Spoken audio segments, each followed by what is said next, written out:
Last week in the United States, the Supreme Court heard a major case concerning Mississippi's abortion ban.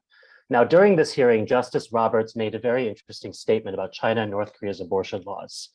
He said he was concerned that existing US abortion law, protected by Roe versus Wade, is too lenient, and he incorrectly claimed that only China and North Korea allow for abortions as late as the US does.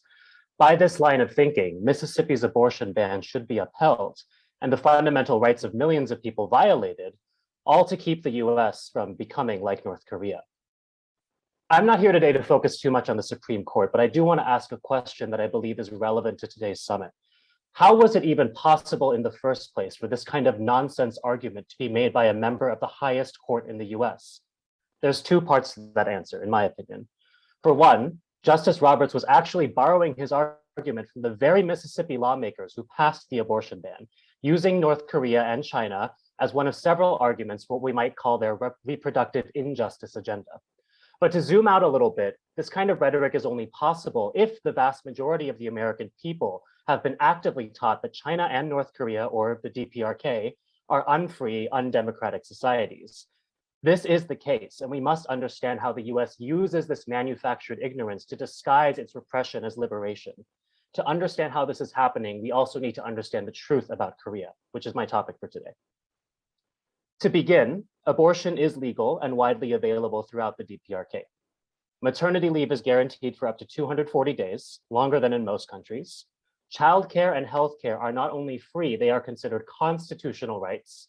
And in cases where children can't be cared for by their families, the state assumes full responsibility for their upbringing and education, even after that child becomes an adult.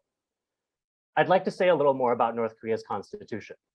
North Koreans have the freedom of speech, religion, assembly, the right to vote, the right to personal property, protection from undue search and seizure, etc.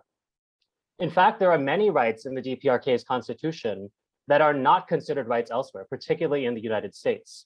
Housing, education, food, equal gender rights, culture and arts, and as mentioned earlier, healthcare and childcare are all considered constitutional rights. There is even a constitutional right to relaxation. And what that means is everyone gets vacation time and everyone gets access to public vacation resorts.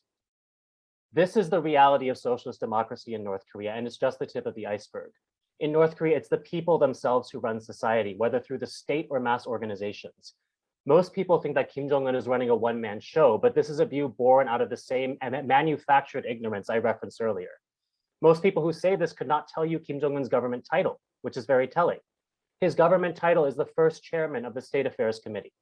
The State Affairs Committee is a body that creates state policy, and it is not the highest organ of state power. That's the Supreme People's Assembly, which is a directly elected legislative body which has the power to elect, appoint, and recall the members of the judiciary, the prosecutor's office, the cabinet, and finally, the State Affairs Committee, including its first chairman, Kim Jong-un. Assembly members are subject to immediate recall themselves, they get no additional salary, and they retain their regular jobs after being elected. There's no corporate campaign contributions or professional politicians in the same way that we understand them in the US or other imperial core countries. So what does the US mean when it says it wants North Koreans to enjoy freedom and democracy? Well, let's look at what they're actually doing. Today, the US has North Korea under siege. 28,500 US soldiers occupy South Korea. And every year, the US holds war exercises that rehearse invasions of the North, sometimes with as many as 300,000 troops. The entire South Korean military is under the command of the US and has been since 1950. Functionally, the South Korean military is a reserve US Army. South Korea has mandatory military service precisely because it needs to ensure that the US has enough cannon fodder for any potential conflict. The US also has North Korea under sanctions, which the rest of the world is forced to follow. North Korea can't trade with other countries, they can't get international loans, or import fuel or really much of anything else. North Koreans can't even import items that have metal in them. Think about that. Look around your room right now or wherever it is that you're watching this from. How many things require metal? The screws in your furniture, the copper wire in your light bulb, the pipes that bring you clean water, everything. Sanctions impact everything from agriculture, industry, and medicine. Most things North Koreans need, they have to produce for themselves. There is no shipping it in from anywhere else. A study conducted by the organization Korea Peace Now confirmed almost 4,000 deaths in just 2018 from delays and shortages to UN aid programs caused by sanctions. These deaths included 72 pregnant people and over 3,000 children under the age of 5, better known as toddlers.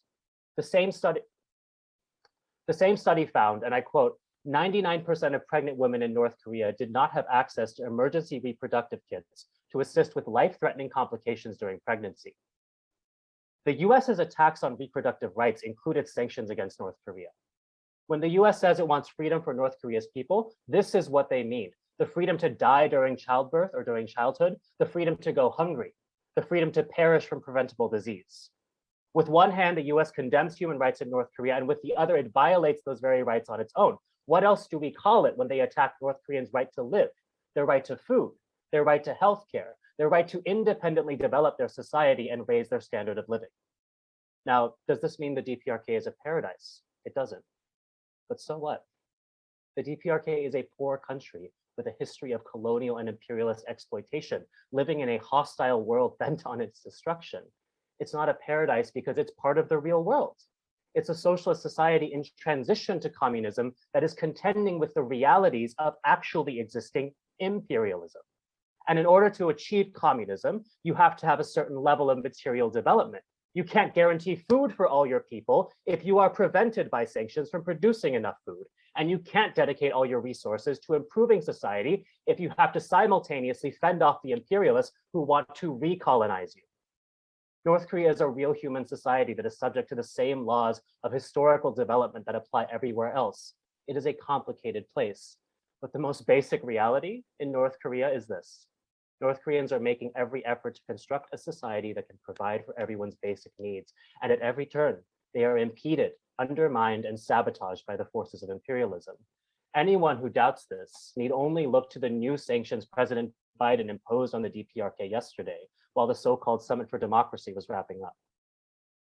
This is why the DPRK's military and nuclear arsenal are strategic necessities, because the US is still at war in Korea. To this day, the US refuses to sign a peace treaty with the DPRK because it would rather destroy North Korea than have peace. The DPRK says it needs all hostilities to end before it can come to the table, including sanctions, but the US refuses to do this. It could drop the sanctions today, and tomorrow the peace negotiations would begin. But it won't do this because the US will accept nothing less than the utter destruction of the North Korean system. It's precisely because the Korean War is ongoing that an understanding of and solidarity with the DPRK and the Korean people as one people are so important. Through 71 years of conflict, the Korean War has reshaped the world.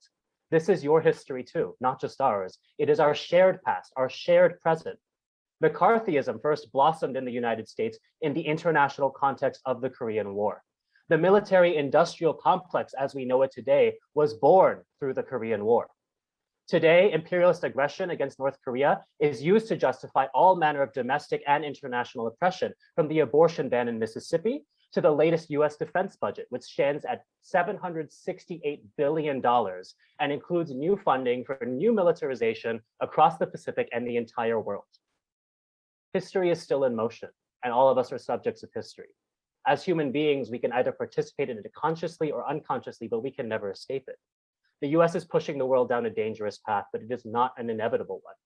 Another kind of future is possible. Another kind of freedom is possible, but only when the masses become conscious of their role in history and organized to realize it. And to do this, we need to begin with the truth. We can't start with lies. The truth about North Korea can't hurt you. It can only reveal the truth about the system you live under, who your enemies are, and what role in history you have to play.